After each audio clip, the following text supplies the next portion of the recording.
Today we're with Peter Harris for the Venture Capital Podcast. Purpose of this podcast is to interview VCs and angel investors, almost like a matchmaking service is the way I'm kind of looking at it. So it would be, hey, I've got a startup. Would University Growth Fund be a good fit for me? Would Peter Harris be a good fit for me? How does that premise sound? Sounds great. Okay, so Peter Harris, what are probably the most notable deals that the University Growth Fund has invested in? Because this is the second VC that you've been part of.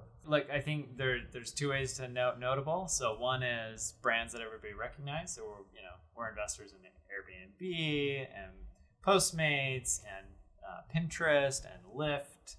So you got some good names. Other big names like that. In terms of companies that I'm really excited about, companies like Carta. Okay. Toast. I actually introduced you to Carta, right? You did introduce me to Carta. That's right. I got to find the next Carta for you. That's kind of my personal goal. Hey, that sounds like a great goal for me. Okay. Yeah, and then we've got some earlier stage companies that I'm super excited about their potential, but who knows? It's a long road still. So what is your thesis and Tom's thesis for University Growth Fund? Yeah, so, it's a little nuanced because we're a little different than most funds, but we're a co-investment firm, so we don't lead rounds. We co-invest alongside other top-tier investment firms. So that's a criteria right off the bat. They've got to be raising money from another institutional investor. And then just, being true to our name, it's University Growth Fund. So we're looking to invest in companies that are growing, where every dollar we put in will ultimately lead to growth and revenue, right? Or other important metrics. What that means, though, is we don't invest in seed stage companies because typically they're still in the desert trying to find their path. What would you define as seed? Probably anybody doing sub $1 million in revenue. Okay. We don't look at companies in the pharma or med device space because it's very binary, right? You're putting money into R&D, not into growth. Not that those can't be amazing investments. It's just not where we focus. Or just very, very heavy technology. We looked at this company a number of years ago that could shrink LiDAR systems from this big down to a pack of cards. Not really a fit for us, although super interesting tech. Okay, got it. As far as deals that you, if you could pick the next 3 type of profiles for deals that you would like to invest in, do you have an idea of what those would look like? The types of deals I would love to do, a Series A deal led by a top tier firm solving a pain point. That's unique but also big. So For example, we're looking at a company right now that helps people pronounce names correctly. Okay. So at first blush, you're like, can I use that in India? It's really? Yeah. All right. So you're like, really? Is that really that big? But then you start thinking about, right? Call centers, universities, sales organizations, right? Nobody wants to hear anything more than their name pronounced correctly, okay. Especially if it's hard to pronounce name. Mm-hmm. And as our world becomes more and more globalized and interconnected, right, it just becomes more and more of a pain point. So things like that, where it's yeah, you're actually solving this really interesting pain point, and the more you delve into technology, they actually have something really compelling and unique that differentiates them. Something like that's really exciting. Okay, so for the most part, the way I look at it is you're looking to, because you guys don't lead rounds, or at least lead rounds yet, and then you're looking more to syndicate with top firms like Sequoia as your primary decision maker. Well, it's not so much that they're the primary decision maker for us, as much as they're doing the deal, and we make our own decision of whether or not we do the deal, and oftentimes we pass more often than we do the deal, right? But we're also kind of able to leverage their expertise. Right, when we're underwriting the deal. And we're not on the hook to write a really big check because we're a relatively small fund compared to a Sequoia. What are the last few deals that a top tier VC fund invested in that you looked at and passed? Or it's just generally, why did you pass? Yeah, so we passed for a number of reasons. One, we passed because the valuation was just too high. Okay. So we were great company, amazing company, great syndicate of investors, but the valuation is so high that we're not convinced that we can generate a meaningful return there. Right? Okay. So that's one. Another is, the company might have a high valuation, but more important than that, they're still figuring out their business model, and they haven't really been able to demonstrate that they can get to a profitable business model. Mm-hmm. And so we've said, this is really interesting, but like, and yeah, you're further along, but you still haven't figured out some of these core things yet. And so the risk of this company actually just flat out going out of business is still really high. Mm-hmm. We're going to pass. Right? Okay. Versus like you could have a Series A company that's generating $1 million or $2 million in revenue, and the business model is working, and they actually have something unique. That company could very likely be acquired by another business, even if they don't end up becoming really successful. And so in that case, maybe they get acquired for, $10, $20 million, but you still get your money back and maybe even a little bit of a return. Okay. So that's really what we're looking for. It's like, yeah, you're generating revenue. The business model really works. You've got a great team. We give you $1, you take that $1, you turn it into $5. Like, that's great. That's the type of stuff we want to invest in. Okay. When you're looking at, say, 100 deals, how many of those deals are venture funds that are partnering with, that you already have an existing partnership with, or they're reaching out to you?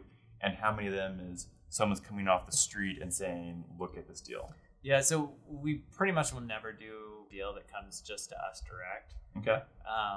Look, we know who we are. We know who we're not. We're not Sequoia, right? Mm-hmm. We would rather do the deal where the entrepreneur doesn't come to us but goes to Sequoia, and we convince the entrepreneur to let us in alongside than the company that comes to us and can't get funded by Sequoia, right? Okay. That's just our strategy. That's different. Other funds, would much rather compete head to head with Sequoia and get access to that same entrepreneur and deal, right? Mm-hmm. So the real question, though, is how many deals do we go out and source the deal directly with the entrepreneur and build a relationship with the entrepreneur versus ones where other funds bring us into the deal? Okay. And it's about 50-50. Okay. So we have a broad network of venture funds that we work with. And oftentimes we're bringing them deals and they're bringing us deals. We're helping them with due diligence, really building a relationship with them and finding deals to do together. And then other cases, we find out about a company that we think is super interesting, and we go and chase down the entrepreneur and sell them on why we would be a great partner. Okay. Let me ask you, what do you think about the information technology space in general? Is that a space that's it's great. It's super big. Is it so too big? It's super broad, so I don't know what to tell you about. What do you think about cryptocurrency? Is cryptocurrency a space that you guys would invest in? Potentially at some point, but not today. Okay. Agriculture. We've actually looked at several agriculture deals, and if you count Grub Market as an agriculture deal, we've actually done one. Okay. Entertainment. We're an investor in Omaze, which I would argue is a type of entertainment. Okay. And we're an investor in Spotify. Okay. What about Pinterest? Energy. We're an investor in a company called Carbon Lighthouse that does energy management for commercial buildings. Okay. What about cleantech? I would also lump Carbon Lighthouse as a clean tech deal. Okay. But we probably wouldn't invest in like solar panels. Okay. What about sports? We're an investor in a company called ScoreStream. Okay. Which they aggregate high school sports scores. There's a few of those that have popped up lately. I think I've seen in my feed. Yeah, they have partnerships with large data providers like the Googles of the world to push the data out. Okay. What about the travel space? We're an investor in Airbnb. Okay. What about a travel deal coming in 2020? That we're looking at? We've looked at a lot of travel deals. I think travel is tricky because you have some very large incumbents. There's certainly a lot that needs to be done there to be fixed, but it can be a little bit tricky to figure out who the winner is. We've looked at a lot of deals, and there are some great companies out there. Fashion.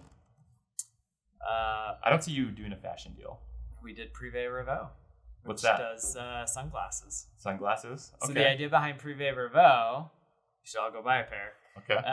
is they are celebrity driven. Okay. So Jamie Foxx is one of the founders. Mm-hmm. And the genesis there was he went to a red carpet event, and on his way there, he forgot his sunglasses. And when you go to these events, right, there's lots of flashes. Mm-hmm. And so you need sunglasses. So he had his people stop by a gas station. He went in, tried on a few, kept one, did the red carpet, threw it away right after. And then all the blogs were like, where did those sunglasses come from? They look so good. I want to buy a pair. So then he was like, I'm going to start a brand. So all of the sunglasses are $30. Well, actually, they now have some slightly higher priced ones, but $30 to $60. Very fashionable. Okay. Automotive. We've done a ton of automotive tech. Really? So, yeah, we're investors in Honk, which does roadside assistance. Okay. We're investors in Fair, which does used car leasing. What about life sciences or biotech? I feel like with a lot of investors, you're either you touch it or you don't touch it. So that's one we typically don't touch, although we are an investor in 23andMe. Why 23andMe?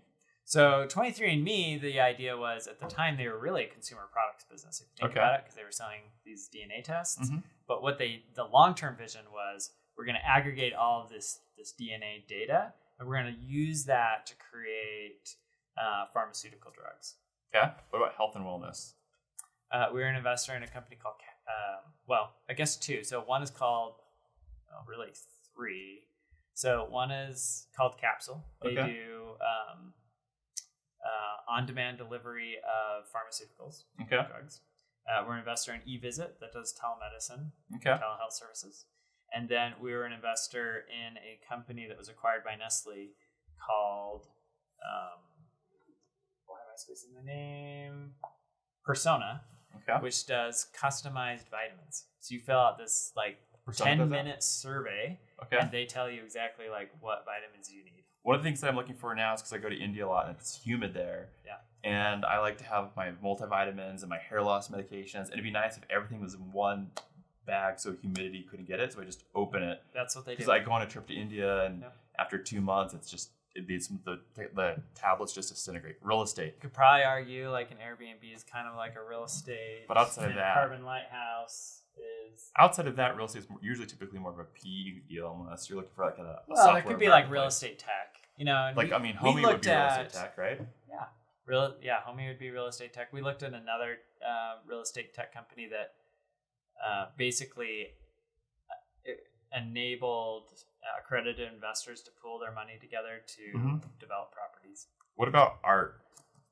Jason Calcanis just did a deal. Did you listen to that? So they're selling art futures, I think is what they're doing. Yeah. I'm familiar with that deal. Potentially that one's that's probably a little bit further out there. Okay. Wait, so going back to crypto, did you ever see Coinbase come across your desk? I did not see Coinbase. Did you see Peloton come across your desk? I did not see Peloton. What are the ones that you wished you would have seen come across your desk? I wish I would have seen those too. Okay. Well, cool. Well, I think those are my questions. If you have any questions for Peter, just let us know as part of the Venture Capital podcast.